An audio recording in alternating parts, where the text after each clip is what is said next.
Thank you so much, Jahanzaib from ARY News. President Trump's foreign policy, like peace through strength, bringing the world together, many analysts believe that it is because of this administration policies that we see more opportunities for peace in Middle East and in Russia. I hope so. President Trump also made it clear that he has zero tolerance for terrorism.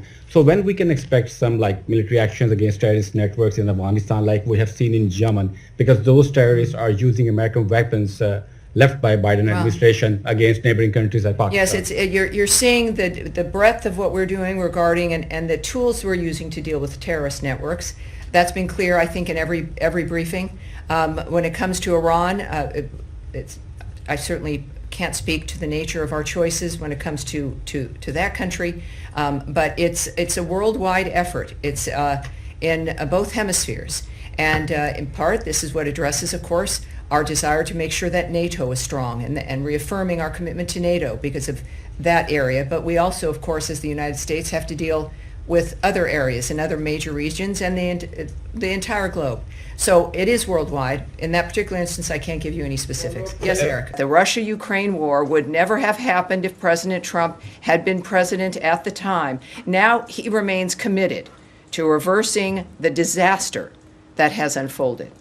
To that end, Secretary of State Marco Rubio, Ambassador Steve Witkoff, and Special Presidential Envoy for Ukraine, Keith Kellogg, are in Paris today with a clear motivation to find a path forward to end the Russia-Ukraine war in order to stop the bloodshed. Iran never develops or obtains a nuclear weapon. These efforts are rooted in common sense and a firm belief that American strength and decisive leadership can reshape the world for the better.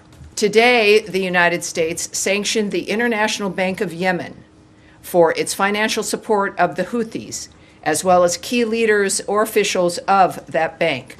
The United States is committed to disrupting the Houthi financial networks and banking access as part of our whole-of-government approach to eliminating Iran's threat network.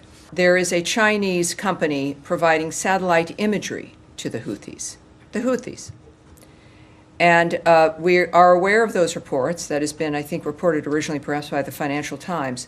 But China consistently attempts, as you know, to frame itself as a global peacemaker.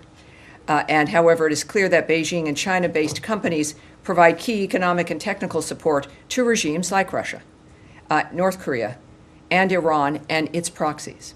The CCP continues to enable these regimes, whether it be through the provision of dual-use items Russia needs to sustain its war in Ukraine, North Korea's ballistic missile development, or Iran's support of terrorism across the Middle East.